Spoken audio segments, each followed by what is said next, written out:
সুপ্রিয় শিক্ষার্থীবৃন্দ, রাজশাহী কলেজ কর্তৃক আয়োজিত একাদশ শ্রেণীর অনলাইন ক্লাসে তোমাদেরকে স্বাগত জানাচ্ছি। প্রিয় শিক্ষার্থীরা, কেমন আছো তোমরা? আশা করি তোমরা নিজ নিজ বাড়িতে নিরাপদে আছো, সুস্থ আছো এবং ভালো আছো। প্রিয় শিক্ষার্থীরা, অনলাইন ক্লাসে আজকে তোমাদের সামনে হাজির হয়েছি। আমি প্রথমে আমার পরিচয়টি আমি তোমাদের সামনে উপস্থাপন করে আমার ক্লাসের মূল আলোচনা আমি শুরু করব। আমি অঙ্কনা সেন, প্রভাষক, সংস্কৃত বিভাগ, রাজশাহী কলেজ, রাজশাহী। প্রিয় শিক্ষার্থীরা, আজকে তোমাদের সামনে আলোচনা করব একাদশ শ্রেণীর সংস্কৃত বিষয়ের যে পাঠটি, অর্থাৎ আজকের যেটি পাঠ, সেটি হচ্ছে বাল্মীকি কবিত্ব লাভ।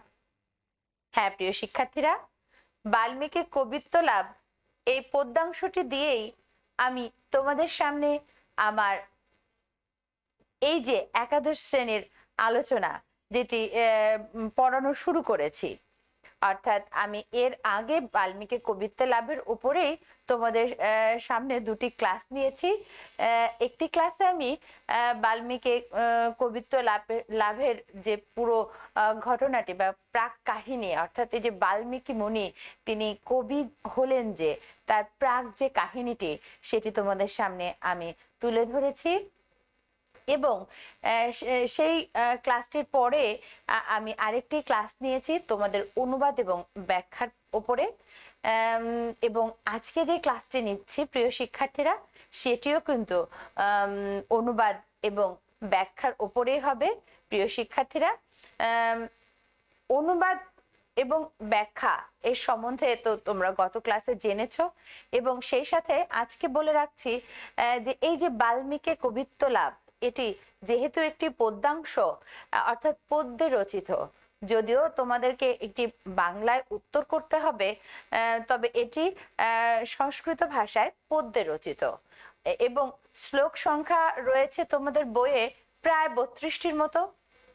সেই 32টি শ্লোক তোমাদেরকে একটি ক্লাসে তো পড়ানো সম্ভব নয়, যেহেতু এই শ্লোকগুলোর অনুবাদ তোমাদেরকে পরীক্ষার খাতায় উত্তর করতে হয় এবং এই শ্লোকগুলোর থেকেই কিন্তু ব্যাখ্যায় তোমাদের উত্তর করতে হয়।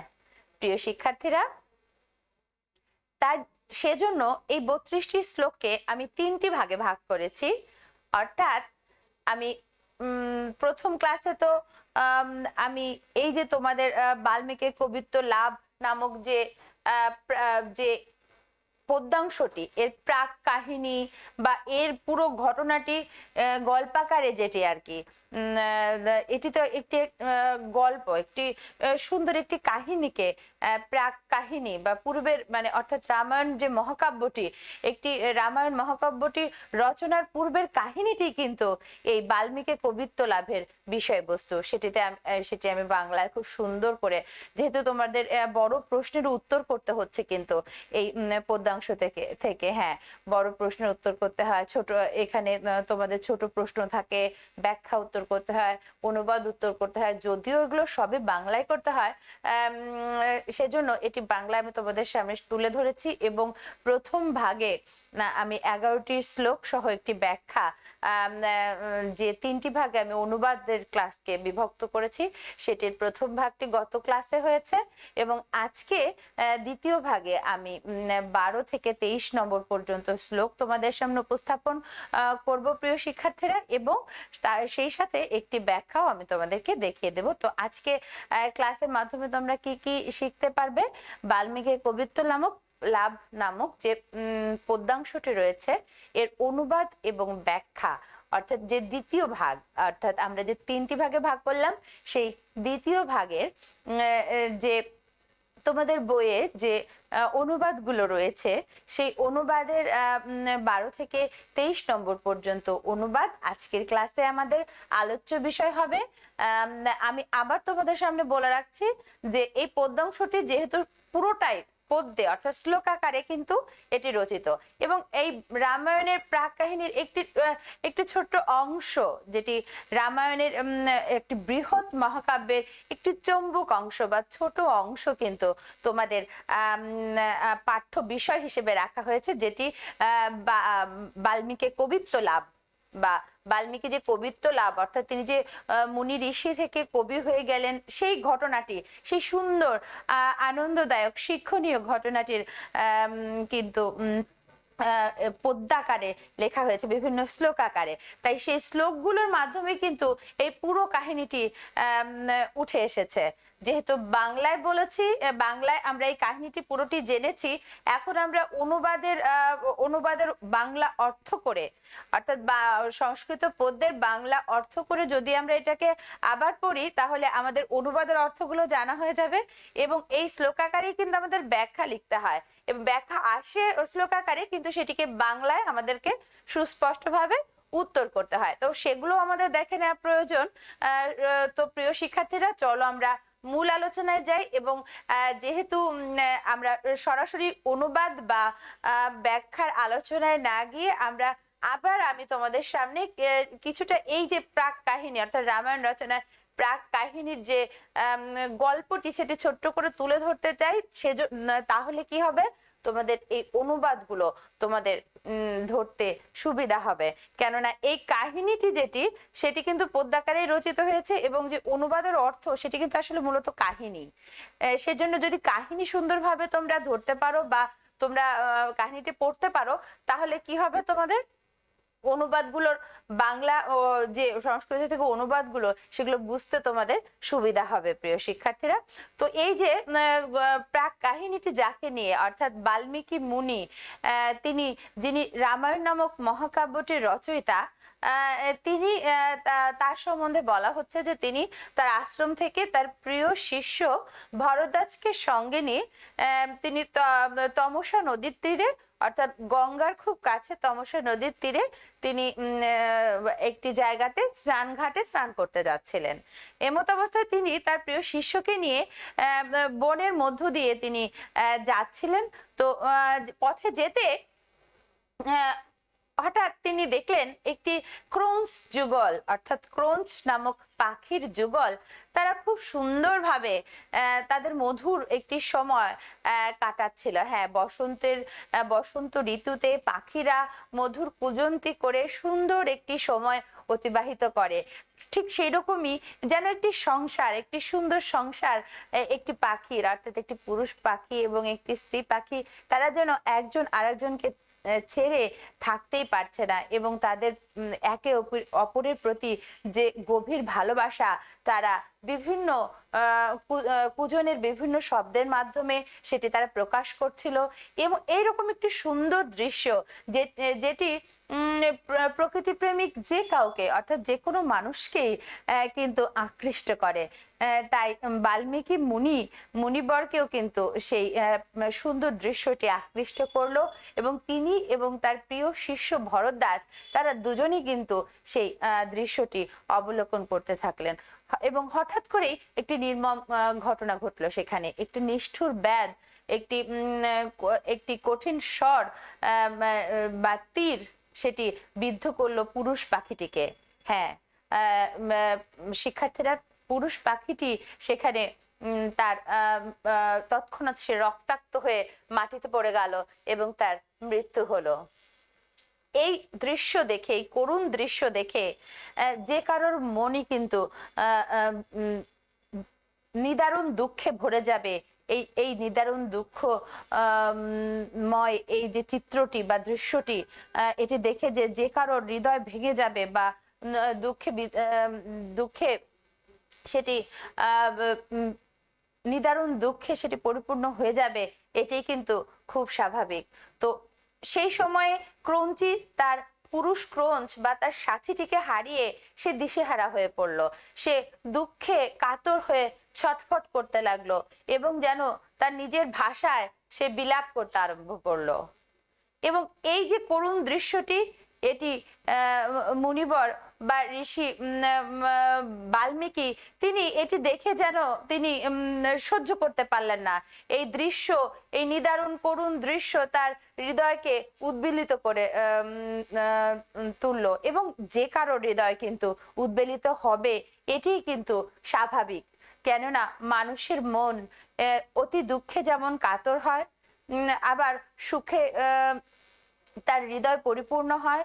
এবং এই যে আনন্দ দুঃখের এই যে বহিঃপ্রকাশ, এগুলো কিসের মাধ্যমে ঘটে? হ্যাঁ, যারা কবি, যারা সাহিত্যিক, তাদের এই আনন্দ দুঃখের প্রকাশগুলো তারা তাদের লেখনীর মাধ্যমে বা কালির আঁচড়ে প্রকাশ করেন, যেটি সাধারণ পাঠক হিসেবে আমরা জানতে পারি, বুঝতে পারি। তাই না প্রিয় শিক্ষার্থীরা? হ্যাঁ, ঠিক সেই রকমই এই যে বাল্মীকি মুনি, তার হৃদয়টি নিদারুণ ভাবে তিনি আঘাত পেলেন, তার হৃদয়ে তিনি আহত হলেন। তিনি দুঃখে তিনি উদ্বেলিত হয়ে তার মুখ থেকে হঠাৎ করে বেরিয়ে এলো একটি অভিশাপ বাণী, যেটি খুব ছন্দবদ্ধভাবে, পাদবদ্ধভাবে অর্থপূর্ণ একটি শ্লোক, যেটি আসলে তিনি কিন্তু অভিশাপ দিয়েছিলেন। অর্থাৎ এই যে নিষ্ঠুর কাজটি করলো যে ব্যাধটি, সেই ব্যাধটিকে তিনি তার মন থেকে অভিশাপ দিলেন। সেই অভিশাপ বাণীটি বের হয়ে আসলো পাদবদ্ধ, ছন্দবদ্ধ, অর্থপূর্ণ ভাবে, যেটি তিনি নিজেই যখন শ্লোকটি তিনি তার মুখ থেকে বেরিয়ে এলো, তখন কিন্তু হয়ে গেলেন। হ্যাঁ, ফেললো তার মুখ থেকে এই যে পাদবদ্ধ, ছন্দবদ্ধ, সেটি তাকে তিনি তিনি ওই চিন্তান্বিত অবস্থাতেই তিনি তমসা তীরে গিয়ে স্নান করলেন এবং স্নান করে ফিরে আসলেন তার প্রিয় শিষ্য ভরদ্বাজকে নিয়ে। এবং সেখানে এসেও কিন্তু তিনি চিন্তান্বিত অবস্থায় তার আসন গ্রহণ করে ধ্যানে মগ্ন হলেন। ঠিক তখনই ভগবান ব্রহ্মা তিনি এসে আবির্ভূত হলেন। তিনি আবির্ভূত বললেন এই যে বাল্মীকি থেকে পাদ, আমি চাই যে মহর্ষি নারদের মুখ থেকে, তার পূর্বেই আবার মহর্ষি নারদের মুখ থেকে কিন্তু বাল্মীকি মুনি তিনি সেই সময়কার যিনি অবতার, অর্থাৎ 10 অবতারের মধ্যে একজন রামের কাহিনী সম্বন্ধে তিনি শুনেছিলেন। অর্থাৎ রামের চরিত্র, তার জীবন, তার বীরত্বের কাহিনী, তার পুরো আত্মজীবনী বলা চলে, তিনি কিন্তু এটি মহর্ষি নারদের মুখ থেকে শুনেছিলেন। এবং ভগবান ব্রহ্মা তাকে আশীর্বাদ করলেন বা তিনি ইচ্ছা পোষণ করলেন যে মহর্ষি বাল্মীকি যেন এই ঘটনাটি নিয়ে, অর্থাৎ এই যে মহর্ষি নারদের কাছ থেকে তিনি যে কাহিনীটি শুনেছিলেন রামের সম্পর্কে, তিনি চাইলেন এই রামচন্দ্রের জীবনী নিয়ে, তার জীবন কাহিনী, তার বীরত্ব, তার পারিবারিক অবস্থা, পুরোটা যেন আত্মবিবরণীমূলক যে কাহিনী, অর্থাৎ রামায়ণ, সেই রামায়ণ অর্থাৎ রাম কাহিনী নিয়ে, রামের চরিত্র নিয়ে যে কাহিনীটি নিয়ে যে রামায়ণ, এই মহাগ্রন্থটি বা মহাকাব্যটি তিনি রচনা করতে বললেন। তো এভাবেই কিন্তু আসলে ভগবান ব্রহ্মার ইচ্ছাতে এবং মহর্ষি নারদের মুখ থেকে রাম আয়ন বা রাম কাহিনী শুনেই কিন্তু এই যে আমাদের ঋষিবর বা মুনিবর বাল্মীকি তিনি এই যে তার ওই দৃশ্যটি, অর্থাৎ যে প্রাকৃতিক যে ক্রোঞ্চ যুগলের যে দৃশ্যটি দেখে তার হৃদয় বিগলিত হলো এবং তিনি তার আশীর্বাদে বা ব্রহ্মার আশীর্বাদে তার মুখ থেকে অভিশাপটি নিঃসৃত হলো, কিন্তু সেটি কিন্তু শ্লোক বা পাদবদ্ধ বা অর্থপূর্ণ একটি শ্লোক সেটি বের হলো। তো প্রিয় শিক্ষার্থীরা, এভাবেই যে এটিই হলো রামায়ণের রচনার প্রাক কাহিনী, যেটির অনেক একটি অংশ কিন্তু আমরা ইতিমধ্যে অনুবাদ আকারে জেনেছি গত ক্লাসে, এবং আমরা আজকের ক্লাসে এই যে 11তম শ্লোক সম্বন্ধে আমরা শ্লোক পর্যন্ত আমরা গত ক্লাসে জেনেছি, পড়েছি, এবং আজকে আমরা 12 থেকে শ্লোকগুলো দেখতে থাকব। এবং আজকের ক্লাসের যে সময়সীমা তার মধ্যে আমি তোমাদের 12 থেকে যে 23 পর্যন্ত শ্লোক আমি তোমাদের সামনে আজকে পড়াবো। পড়িয়ে আমি একটি ব্যাখ্যা তোমাদেরকে দেখাবো, এবং এভাবে করে কিন্তু আজকে আমাদের আলোচনার সূচি আমি সাজিয়েছি। তো চলো আমরা শুরু করি প্রথম মন্ত্রটি।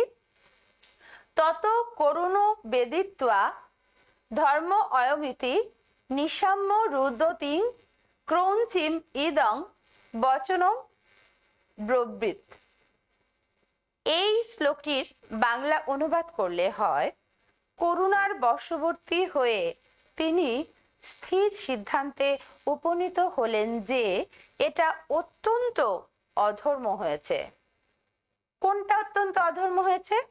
এই যে ক্রোন্সটিকে যে নির্মম ভাবে হত্যা করলো বা মেরে ফেললো এই ব্যাধ বা শিকারী, যা পশু শিকারী, সেটি ভীষণ অন্যায় হয়েছে। ক্রন্দনশীলা ক্রঞ্চিকে দেখে দ্বিজবর বললেন, ক্রন্দনশীলা ক্রঞ্চি অর্থাৎ যে স্ত্রী ক্রঞ্চটির কথা এখানে বলা হয়েছে, যে স্ত্রী ক্রঞ্চটি তার পুরুষ সাথীটিকে বা তার প্রিয়তমকে হারিয়ে যে ক্রন্দন করছিল, দুঃখে কাতরা হয়ে সে ছটফট করছিল, সেই পাখিটির অবস্থা দেখে, সেই করুণ দৃশ্য দেখে দ্বিজবর এখানে কাকে বোঝানো হয়েছে? এখানে আমাদের মুনিবর বা ঋষিবর বাল্মীকিকেই কিন্তু দ্বিজবর আখ্যায়িত করা হয়েছে। অর্থাৎ করুণার বশবর্তী হলো কার হৃদয়? এখানে বাল্মীকি মুনির হৃদয় করুণায় বশবর্তী হলো, এবং করুণায় বশবর্তী হয়ে তিনি স্থির সিদ্ধান্ত উপনীত হলেন যে এটা অত্যন্ত অধর্মের কাজ হয়েছে। সত্যি নয় কি? এত সুন্দর একটি সময় কাটাচ্ছিল এই যে পুরুষ এবং স্ত্রী ক্রোন্সটি, হঠাৎ করে একজনের যে নিষ্ঠুর হত্যা করা এবং এই যে নির্মম একটি পরিস্থিতির সৃষ্টি করা, এটি কি কোনো অধর্মের বিষয় নয়? হ্যাঁ, এটি অত্যন্ত অধর্মের একটি বিষয়। সেজন্য এই ক্রোন্সটিকে মেরে ফেলার যে ভীষণ অন্যায় হয়েছে, এটি আমাদের দ্বিজবর অর্থাৎ বাল্মীকি মুনি তিনি বললেন। 12তম শ্লোকে আমরা এই অংশটুকুই বুঝতে পেরেছি। অর্থাৎ যদি শ্লোক আকারে 12 নম্বর এই তত করুণ বেদিত্বাদ ধর্ম অয়মিতি এই শ্লোকটি আসে, তাহলে তোমাদের বাংলায় এইটুকুই উত্তর করতে হবে।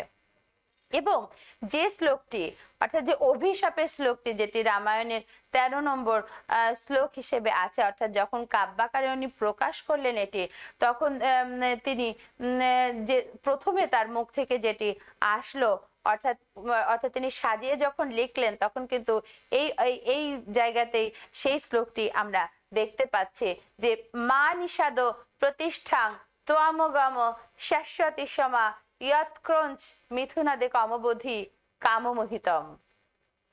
প্রিয় শিক্ষার্থীরা, এই হচ্ছে সেই অভিশাপ বাণীটি, যেটি মাধ্যমে আমরা বলতে পারি যে আমাদের মহর্ষি বা ঋষিবর মুনি বাল্মীকি তিনি কবি যে হলেন, অর্থাৎ এই শ্লোকটির মাধ্যমে এই যে তিনি তার কবিত্বের যে সূচনা আমরা বলতে পারি, বা যে রামায়ণ রচনার পিছনে যে পূর্বের যে কাহিনীটির কথা আমরা বলছি, সেটির সূত্রপাত কিন্তু ঘটেছে এই রামায়ণের এই শ্লোকটির মাধ্যমে। অর্থাৎ এটি হচ্ছে সেই অভিশাপ বাণী যেটা আমি প্রথম ক্লাসে তোমাদেরকে দেখিয়েছিলাম, সেই অভিশাপ বাণী। অর্থাৎ এর অর্থ কি? এটা একটু অভিশাপ বাণী যে ওরে নিষ্ঠুর ব্যাধ, যেহেতু তুই প্রেম নিবেদনের রত এই ক্রোন্স যুগলের মধ্যে পুরুষ ক্রোন্সটিকে হত্যা করে ফেলেছিস, সেই হেতু চিরকালেও তোর সংসার জীবনে প্রতিষ্ঠা হবে না। অর্থাৎ একটি সুখের সংসার যেহেতু তুই ভেঙেছিস, সেই জন্য তোর কখনো সংসার হবে না। এটি কিন্তু একটি বাস্তব ধর্মী কথা।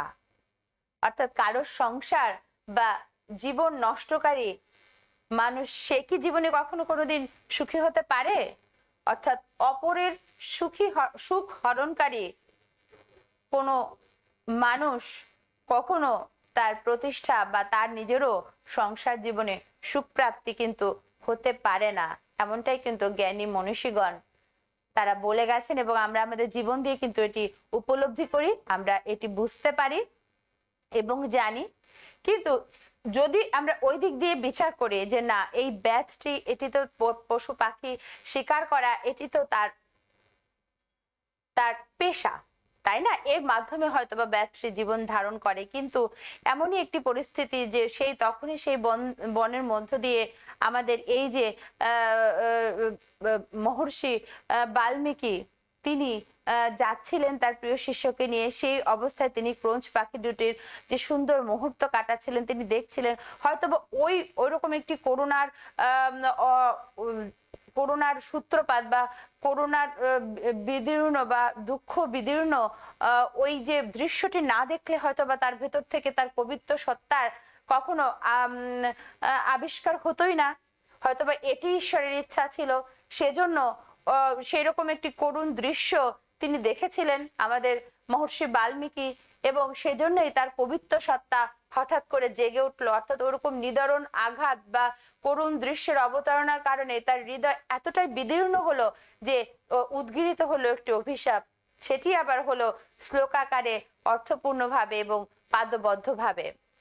তো প্রিয় শিক্ষার্থীরা, রামায়ণের সেই যে জনপ্রিয় শ্লোকটি আমরা দেখলাম, এবারে আমরা আরেকটি শ্লোক যেটি দেখছি সেটি হচ্ছে চিন্তয়ন স মহা প্রাজ্ঞশ্চকারো মতিমান মতিম শিষ্য চৈবাব্রবীত বাক্যমিদং স মুনিপুঙ্গব।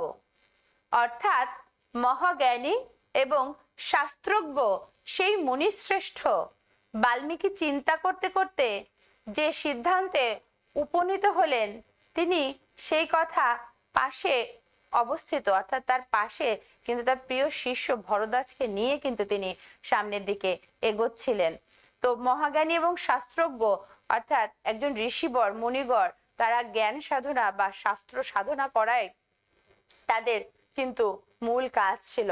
অর্থাৎ জ্ঞানের সাধনা, শাস্ত্রের সাধনা তারা করতেন এবং তাদের শিশুদেরকে তারা বিভিন্ন শাস্ত্র জ্ঞানে এবং বিভিন্ন বাস্তবধর্মী জ্ঞান তারা প্রদান করতেন। তো সেই মুনিশ্রেষ্ঠ বাল্মীকি তিনি চিন্তা করতে করতে যে সিদ্ধান্তে উপনীত হলেন, সেটি হলো সেই কথা তিনি পাশে তার প্রিয় শিষ্য ভরদ্বাজকে, এখানে শিষ্য বলতে ভরদ্বাজকে বোঝানো হয়েছে, তিনি তাকে কিন্তু সেই কথাটি বললেন।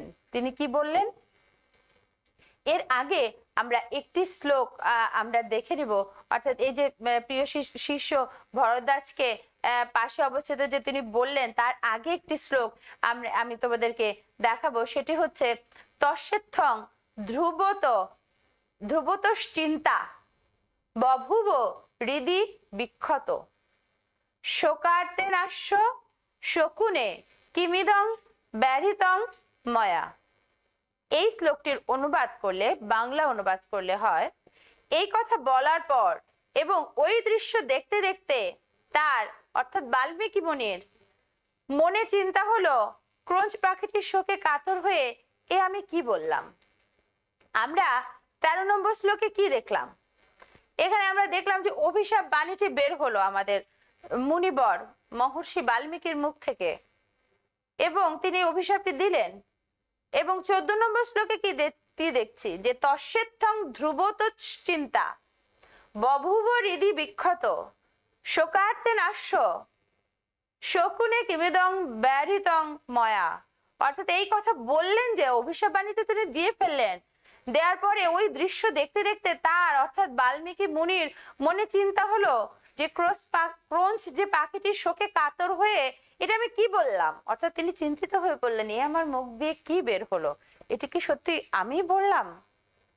সাধারণভাবে যখন কোনো অসাধারণ কাজ আমাদের হাত দিয়ে, আমাদের মুখ দিয়ে কোনো অসাধারণ কথা বের হয়, আমাদের দ্বারা কোনো অসাধারণ কাজ হয় যেটি হয়তো বা সাধারণ মাপের থেকে অনেকটা বা কিছুটা উঁচু পর্যায়ের, তখন কিন্তু আমাদের মনে এই প্রশ্নটির উত্তর, এই প্রশ্নটির আবির্ভাব কিন্তু আমাদের মনে সবসময় ঘটে যে এই কাজটি কি সত্যি আমি করেছিলাম, আমি করেছি, এটি কি?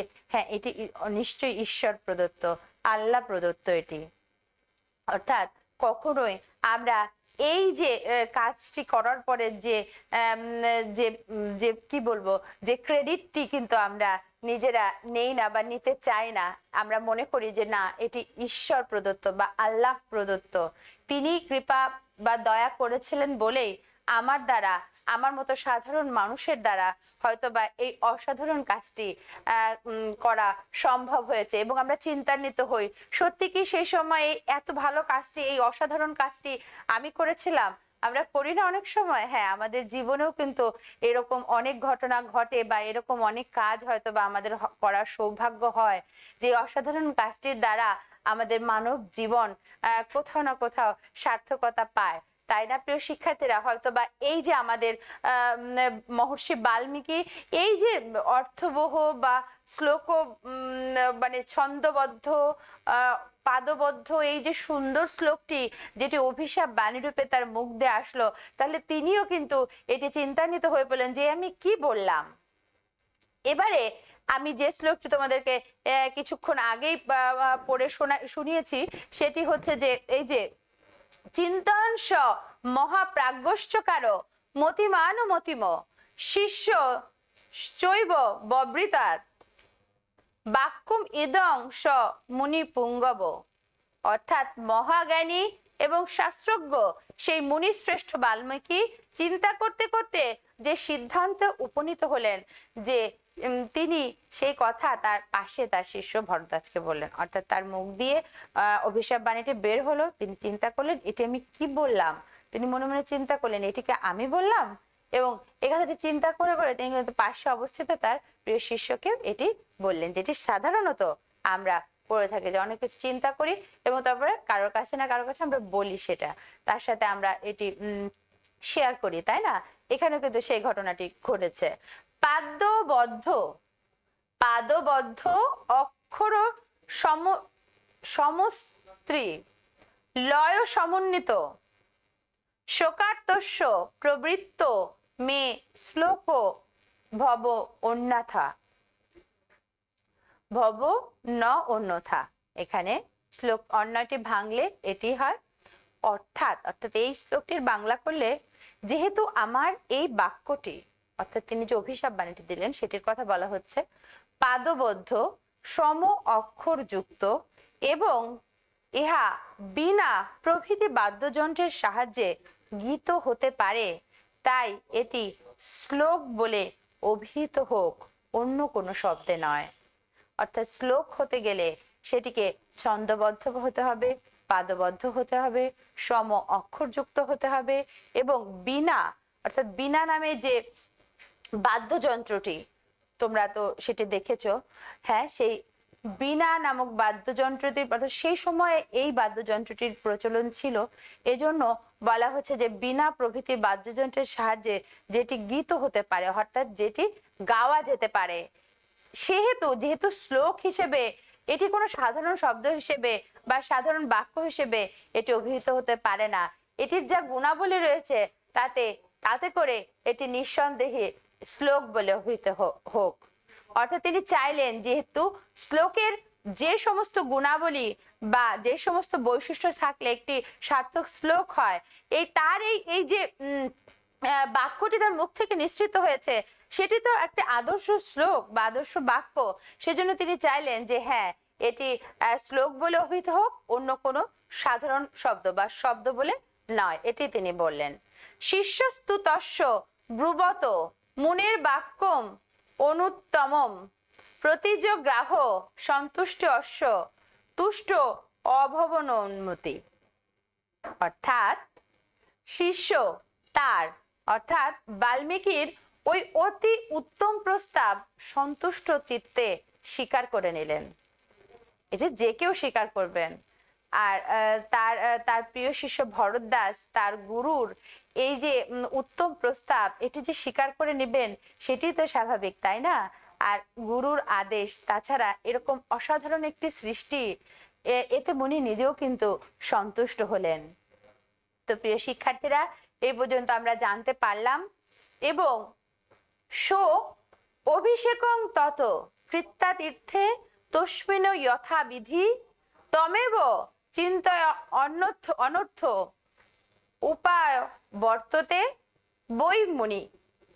এই শ্লোকটির অর্থ করলে হবে মুনিবর সেই তীর্থে, অর্থাৎ সেই যে যেখানে তিনি স্নান করতে গিয়েছিলেন সেই তমসা নদীর তীরের কথা বলা হয়েছে, তিনি যথাবিধি অবগাহন করে ওই কথাই চিন্তা করতে করতে ফিরে এলেন তার আশ্রমে। অর্থাৎ তিনি তার পাশে অবস্থিত তার মনের কথাটি তিনি তার প্রিয় শিষ্যকে বললেন। শিষ্যকে তিনি এটিও বললেন যেটি শ্লোক আকারে অভিহিত হোক, বলে তিনি যথাবিধি যে তমসা তীরে স্নান করতে গিয়েছিলেন সেখানে অবগাহন করলেন, অর্থাৎ স্নান করলেন, বা ডুব দিয়ে স্নান করাকে আমরা অবগাহন বলি বা অবগাহন বলা হয়ে থাকে। সেই অবগাহন করে তিনি কি ওই কথায় চিন্তা করতে করতে আবার তার আশ্রমে ফিরে আসলেন। তারপরে যে শ্লোকটি এখানে স প্রবিশ্য অশ্রম পদং শিষ্যেন সহ ধর্মবিদ উপবিষ্ট কথাশ্চ অন্যাশ্চ কারো ধ্যানম আস্থিত। অর্থাৎ ধ্যানম অস্থিত ধর্মবিদ সেই মুনি অর্থাৎ বাল্মীকি তার শিষ্যের সঙ্গে আশ্রমে ফিরে এসে আসনে উপবিষ্ট হলেন। অর্থাৎ আসনে উপবিষ্ট হওয়া শব্দের অর্থ বসলেন, আসন গ্রহণ করলেন এবং পূর্বোক্ত শ্লোকের কথা চিন্তা করতে করতে অন্যান্য কথাও তিনি বলতে লাগলেন। অর্থাৎ তিনি অন্যান্য কথা, অর্থাৎ তার সহজাত প্রতিদিনকার প্রত্যহ যে কথা তিনি বলে থাকেন তার দায়িত্বের মধ্যে যেটি পড়ে বা সাধারণ কথা আমরা যেগুলো বলে থাকি সেগুলো তিনি তার প্রিয় শিষ্যকে বললেন। কিন্তু তার মনের মধ্যে ওই শ্লোকের কথার চিন্তা, অর্থাৎ যেটি ঢুকে গিয়েছে, যে শ্লোকের চিন্তা, মানে যে তার মুখ থেকে যে এরকম একটি অভিনব একটি অভূতপূর্ব শ্লোক বেরিয়ে আসলো সেটার চিন্তা কিন্তু তার মাথায় রইলো। অর্থাৎ সেই চিন্তা কিন্তু তার মাথা থেকে বের হলো না। সেই অন্য কথা বলতে লাগলেন কিন্তু মনের মধ্যে সেই চিন্তা, পূর্বোক্ত শ্লোকের চিন্তা সেটি থাকলো। এবারে তারপরের শ্লোকে আমরা দেখি আজগাম তত ব্রহ্মা লোককর্তা স্বয়ং প্রভু চতুর্মুখ মহাতেজা দ্রষ্টুং তং মুনি পুঙ্গবম। এই শ্লোকটির বাংলা অর্থ করলে হয় অতঃপর চতুর্মুখ এবং সকল লোকের সৃষ্টিকর্তা ও মহা তেজস্বী ব্রহ্মা নিজেই মুনিশ্রেষ্ঠ বাল্মীকিকে দেখতে আসলেন। হ্যাঁ, এই শ্লোকটির মাধ্যমে আমরা কি জানলাম, যে এই যে যার কথা আমরা বলেছি আমাদের মূল কাহিনীটির মধ্যে, অর্থাৎ আমাদের যে সকল লোকের, অর্থাৎ যে লোক, যে স্বর্গলোক, মর্তলোক, পাতাল লোক, অর্থাৎ এই যে মর্তলোক অর্থাৎ পৃথিবী, স্বর্গলোক, স্বর্গের কথা বোঝানো হয়েছে, পাতাল লোক, পাতাল গণের কথা বোঝানো হয়েছে। এই সকল লোকের যে সৃষ্টিকর্তা তিনি কে? মহা তেজস্বী ভগবান ব্রহ্মার কথা বলা হচ্ছে। তিনি নিজেই কি করলেন? মুনিশ্রেষ্ঠ বাল্মীকিকে দেখতে এলেন। কোথায় দেখতে এলেন? তিনি মুনিশ্রেষ্ঠ বাল্মীকিকে তার আশ্রমে দেখতে এলেন। কারণ তিনি তো তার ইচ্ছাতেই যে তখন মহর্ষি বাল্মীকির মুখ থেকে ওই অভিশাপ বাণীটি শ্লোক আকারে সম অক্ষর যুক্ত ভাবে ছন্দযুক্ত ভাবে তার মুখ থেকে যে বের হয়ে এসেছে সেটি কিন্তু তখন জানতেন না বাল্মীকি। সেজন্যই তিনি সাধারণ কথা বলছিলেন, সাধারণ আচরণ করছিলেন ঠিকই, কিন্তু তার মনের মধ্যে সেই পূর্বোক্ত শ্লোকের কথাই কিন্তু বারবার আসছিল। তো মহা তেজস্বী সেই ব্রহ্মা নিজেই মুনিশ্রেষ্ঠ বাল্মীকিকে দেখতে তার আশ্রমে আসলেন। এবং বাল্মীকির যে চতুর্মুখ বা চারটি মুখ ভগবান ব্রহ্মার যে চতুর্মুখ, অর্থাৎ তার হাতে বেদ বা জ্ঞানের তিনি প্রতীক, এটি তো তোমরা হয়তো ভগবান ব্রহ্মার ছবি যারা দেখেছো তারা বলতে পারবে। তো সেই চার মুখ বিশিষ্ট এবং সকল লোকের স্রষ্টা, সৃষ্টিকর্তা এবং মহা তেজস্বী ব্রহ্মা তিনি নিজেই কি করলেন? মুনিশ্রেষ্ঠ বাল্মীকিকে দেখতে আসলেন।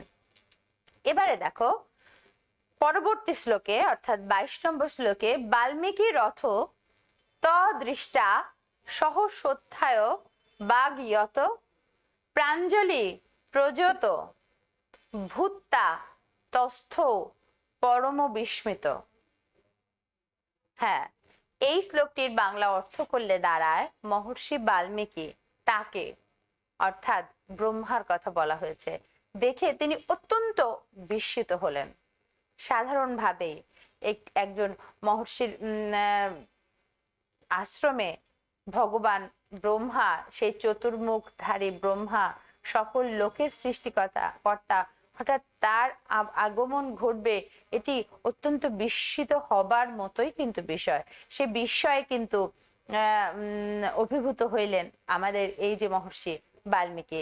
তিনি অতি সত্বর তার আসন ছেড়ে, অর্থাৎ যেখানে তিনি বসেছিলেন, তিনি সেখান থেকে অতি সত্বর তাড়াতাড়ি করে তিনি উঠে পড়লেন এবং তিনি সংযত চিত্তে, অর্থাৎ তার মনকে তিনি সংযত করলেন। তার মন কিন্তু যথেষ্ট বিচলিত, অর্থাৎ অস্থির হয়ে গিয়েছিল, বা কি বলবো, বিস্ময়ে তিনি অভিভূত ছিলেন এতটা যে স্বাভাবিকভাবে, এবং তিনি তখন কি করলেন না, তার চিত্তকে, তার মনকে সংযত করলেন। তিনি সংযত মনে তিনি কি মৌন অবলম্বন পূর্বক, মৌন অবলম্বন শব্দের অর্থ কি, অর্থাৎ তিনি চুপ করে, মানে কোনো কথা না বলে কৃতাঞ্জলি হয়ে রইলেন। কৃতাঞ্জলি বলা অর্থাৎ দুই হাত জোর করে যে আমরা যে অঞ্জলি অর্পণ করি বা সম্মান প্রদর্শন করি, সেটিকেই কিন্তু কৃতাঞ্জলি বলা হয়ে থাকে।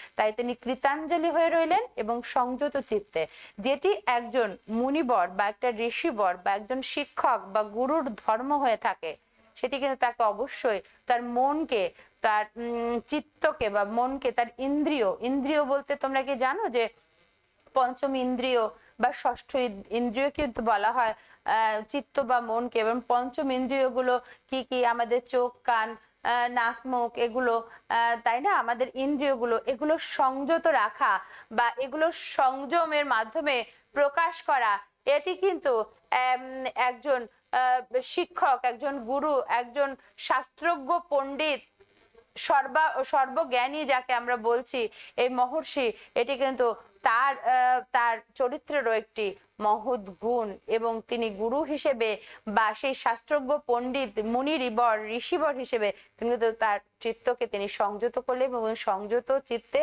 তিনি কোনো কথা না বলে মৌন, অর্থাৎ চুপ করে তিনি কিন্তু মৌনতা অবলম্বন করে তিনি কিন্তু কৃতাঞ্জলি, অর্থাৎ তার তিনি নত জানু হয়ে তার হাত জোর করে তিনি সম্মান প্রদর্শন করে ওই রূপ অবস্থায় তিনি কিন্তু নিজের আসন ছেড়ে উঠে দাঁড়ালেন। সেই যে সুন্দর অবস্থাটি, অর্থাৎ ভগবান ব্রহ্মাকে শ্রদ্ধা পূর্বক তার আশ্রমে অভিবাদন জানানো, সেই দৃশ্যটির কিন্তু বর্ণনা এখানে করা হয়েছে। এবং সর্বশেষ যে শ্লোকটি আমরা নিয়ে আলোচনা করব আমি তোমাদের সামনে, এবং তারপরে একটি ব্যাখ্যা দেখিয়ে কিন্তু আমি আমার আজকের ক্লাস শেষ করব। তো এই 23 নম্বর শ্লোকটি হচ্ছে, পূজয়া মাস তং দেবং পদ্মার্ঘাসন বন্দনৈ প্রণম্য বিধি বচনৈ পৃষ্ঠা চৈব নিরাময়ম। এই শ্লোকটির বাংলা অর্থ করলে হয়, তিনি অর্থাৎ মহর্ষি বাল্মীকি তিনি ব্রহ্মাকে প্রণাম করে যথাবিধি পাদ্য, অর্ঘ্য ও আসন আদি দিয়ে পূজা করলেন। ব্রহ্মাও তার কুশল জিজ্ঞাসা করলেন। এখানে কি কি ঘটেছে বা এই শ্লোকটির মাধ্যমে কি বোঝানো হয়েছে, বাংলা অর্থ করে আমি তোমাদের এটি বুঝিয়ে বলছি যে তিনি অর্থাৎ ভগবান ব্রহ্মা, তাকে যথাবিধিভাবে, আমরা তো তার আগে কিভাবে আসন ছেড়ে উঠে দাঁড়ালেন মহর্ষি বাল্মীকি, এবং তিনি তাকে কৃতাঞ্জলি হয়ে সংযত চিত্তে মৌনতা অবলম্বন করে তাকে কৃতাঞ্জলি হয়ে তার সামনে উপবিষ্ট হলেন বা দাঁড়িয়ে থাকলেন।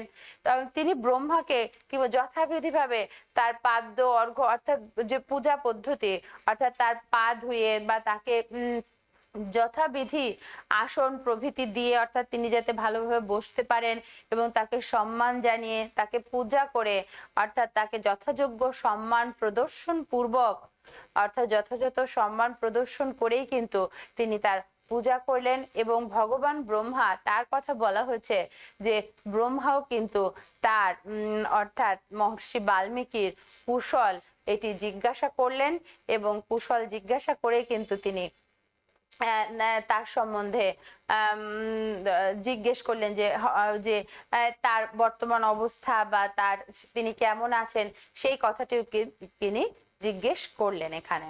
তো প্রিয় শিক্ষার্থীরা, আমরা এই পর্যন্ত শ্লোকে জানলাম যে তিনি বা এই যে মহর্ষি বাল্মীকির যে স্নান করতে তমসা নদীর তীরে যাওয়ার সময় বন মধ্যে যে তার এই যে তার প্রিয় শিষ্য ভরদ্বাজের সাথে তার দেখা যে ক্রোন্স যুগলের করুণ দৃশ্য এবং পুরুষ ক্রোঞ্চের মৃত্যু, স্ত্রী ক্রোঞ্চের করুণ আবেদন বা নিবেদন, যে পুরুষ ক্রোঞ্চটি কিভাবে তার পুরুষ ক্রোঞ্চটি কিভাবে তার মৃত্যু হলো এবং স্ত্রী ক্রোঞ্চটি বা নারী ক্রোঞ্চটি কিভাবে তার দুঃখ বিদীর্ণ হৃদয়ের আর্তনাদ করতে লাগলো, কিভাবে ছটফট করতে লাগলো, সেটি আমরা দেখলাম।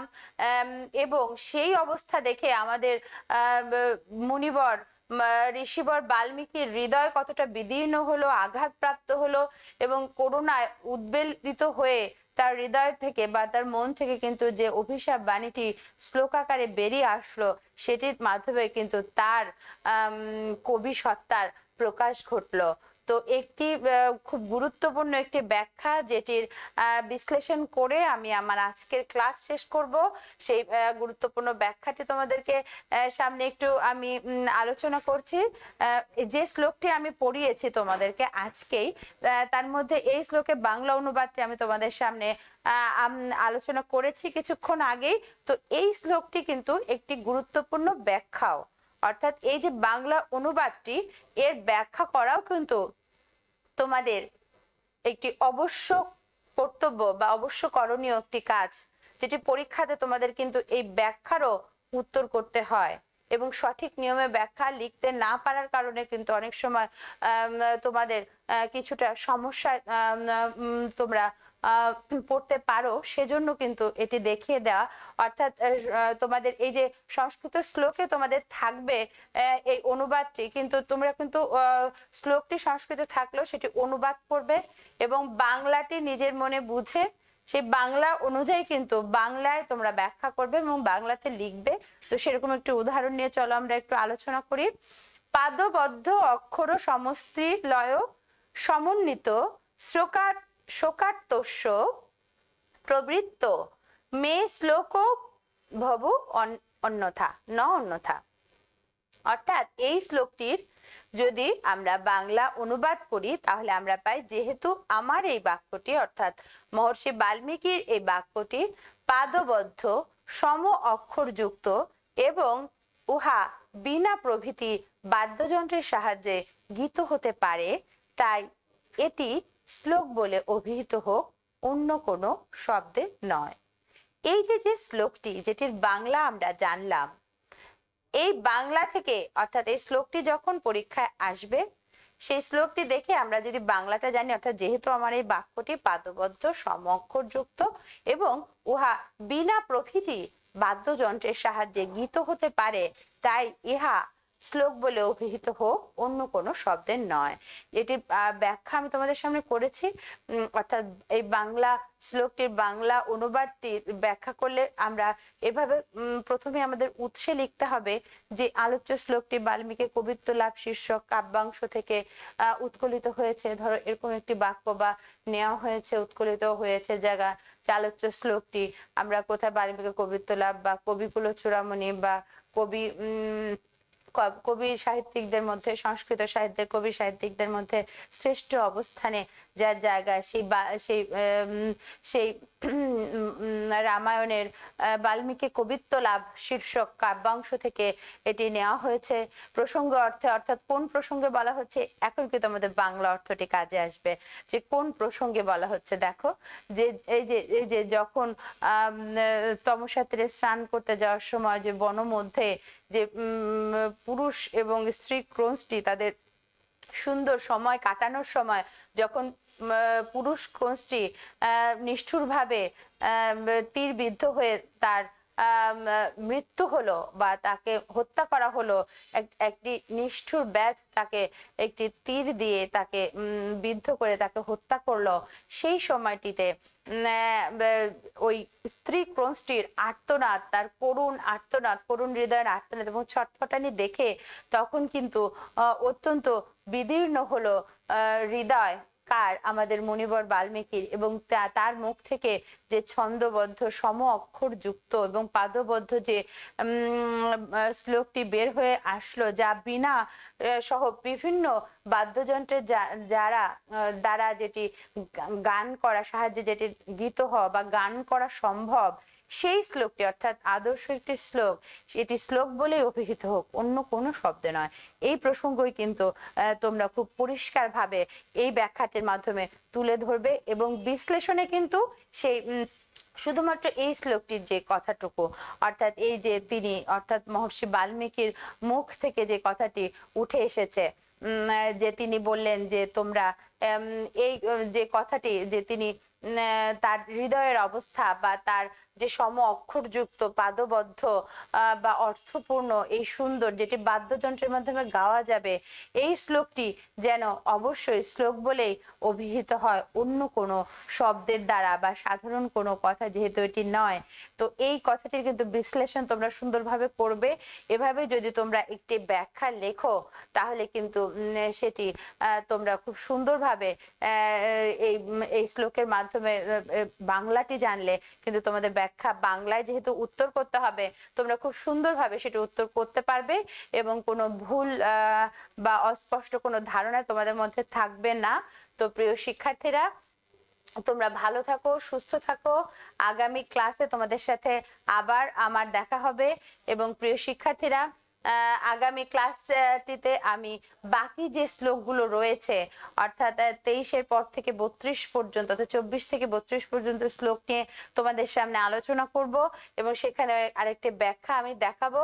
তো আমি আশাবাদী যে আমার এই ক্লাসগুলোর মাধ্যমে এই যে যে সম্পূর্ণ পদ্যের উপর ভিত্তি করে শ্লোকের উপর শ্লোককে শ্লোকাকারে যে পদ্যাংশটি রচিত, সেই শ্লোকগুলোর বাংলা অর্থ সুন্দরভাবে জেনে তোমরা এই পদ্যাংশটি খুব সুন্দরভাবে জানতে, বুঝতে এবং পড়তে পারবে। এবং এই শ্লোকগুলো এতক্ষণ আমি যে তোমাদেরকে পড়ালাম, বাড়ির কাজ হিসেবে আমি অনুবাদ ব্যাখ্যা তোমাদেরকে আমি বলছি, তোমরা মনোযোগ সহকারে এই বইগুলো দেখবে এবং বারবার পড়বে, তাহলে কিন্তু তোমাদের এগুলো আয়ত্ত করা অত্যন্ত সহজ হবে। আর আমার এই ক্লাসগুলো তো রইলই, অর্থাৎ আমরা যে ক্লাসগুলো নিচ্ছি রাজশাহী কলেজ অনলাইনের মাধ্যমে, যে ভার্চুয়াল প্ল্যাটফর্মটি ব্যবহার করে আমরা যে ক্লাসগুলো তোমাদের সামনে নিচ্ছি, সেগুলোর মাধ্যমে তোমরা অবশ্যই এই পড়াগুলো খুব সুন্দরভাবে দ্রুত তোমরা শেষ করতে পারবে এবং বুঝতে পারবে, তোমাদের সহায়ক হবে এই ক্লাসগুলো। তো প্রিয় শিক্ষার্থীরা, যেহেতু আমরা একটি প্যান্ডেমিক সিচুয়েশনের মধ্যে দিয়ে অর্থাৎ করোনাকালীন প্রাদুর্ভাবের মধ্য দিয়ে আমরা আমাদেরকে যেতে হচ্ছে, কিন্তু আমরা তো থেমে নেই, তাই না? আমাদের ক্লাস তো নিয়মিত চলছে, এই ভার্চুয়াল প্ল্যাটফর্মের মাধ্যমে আমাদের ক্লাসগুলো চলছে। তো তোমরা নিয়মিত এই ক্লাসগুলো করবে, এই ক্লাসগুলো করলে কিন্তু তোমাদের তোমাদের পড়াগুলো খুব সুন্দরভাবে তোমাদের সম্পূর্ণ করতে তেমন কোনো অসুবিধা হবে না। তো প্রিয় শিক্ষার্থীরা, আমি তোমাদেরকে ধন্যবাদ জানাচ্ছি, তোমরা এতক্ষণ আমার সাথে ছিলে বা এই ক্লাসটি দেখলে এবং তোমরা এর পরেও ক্লাসগুলো দেখবে এবং এই ক্লাসগুলোর মাধ্যমে তোমরা উপকৃত হবে। তো তোমাদের সুস্থ সুন্দর জীবন কামনা করি। তোমরা ভালো থাকো, সুস্থ থাকো এবং তোমাদের সুন্দর আগামীর প্রত্যাশা নিয়ে আমি আমার আজকের ক্লাস এখানে শেষ করছি। সকলকে ধন্যবাদ।